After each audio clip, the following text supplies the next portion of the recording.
Kitendo cha Simba kuwa nominated kwenye orodha ya timu ambazo zinawania tuzo ya klabu bora ya mwaka kwa msimu wa 2024-2025 ina reflect ile achievement ambayo Simba waliipata ya kufikia hatua ya finali ya kombe la shirikisho barani Afrika. Yaani hakuna namna unaweza ukazitem timu 10 zilizofanya vizuri kwa msimu uliopita wa 2024-2025 alafu Simba uka-exclude isiwi miongoni mwa hizo timu. Kwa hiyo ni ile hatua waliopiga kutoka all the way from preliminary stages mpaka kufikia hatua ya finali, wakaenda kupoteza kwenye mchezo wa finali away dhidi ya RS Berkane na wakaja kutoa sare kwenye mchezo wa marudiano kwenye uwanja wa Amani visiwani Zanzibar. Ilitosha kabisa kuona kama Simba kuna hatua kubwa wamepiga na wanapaswa kuwa recognized kwa msimu uliopita. So kwangu mimi siko surprised sana kwa sababu hizo ambazo nimezizungumza.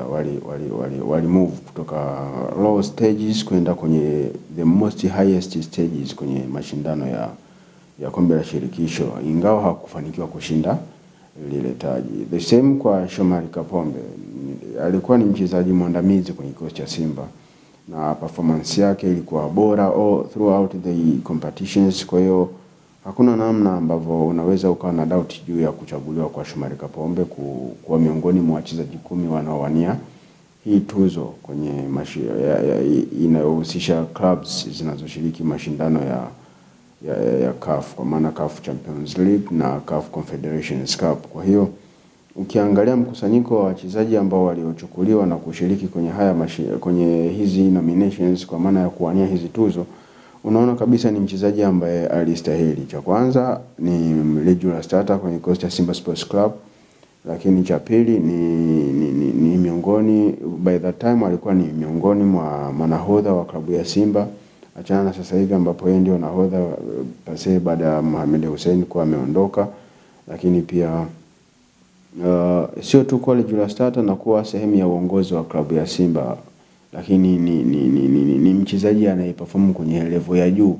Kwenye wachezaji wa 4 wa 5 wa kikosi cha Simba wanaoperform kwenye level ya juu na wanakuwa na ile wow factor, Shomari Kapombe yumo. So kwangu mimi ni panga limerejea alani, kwa maana ya kwamba amestahili kuwa nominated. Sasa kuna kuwa nominated na kushinda, hivi ni vitu viwili tofauti. Kama hakutatokea ukakasi wa aina yoyote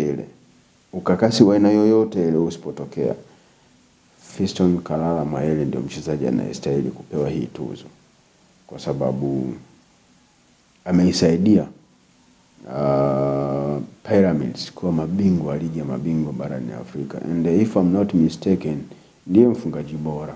Kwa hiyo ana vigezo vyote vinavyostahili, despite of kuwa na competitiveness kwenye timu yake, kwa maana kwamba kuna wakati alikuwa anaingia kwenye kikosi na wakati mwingine anakuwa hana nafasi ya kuingia kwenye kikosi mara kwa mara, lakini alifight mpaka akafikia hatua akaipata nafasi. Na ukizungumzia Pyramids unamzungumzia Fiston Mayele kwenye safu ya ushambuliaji, ameendelea kuprove hivyo.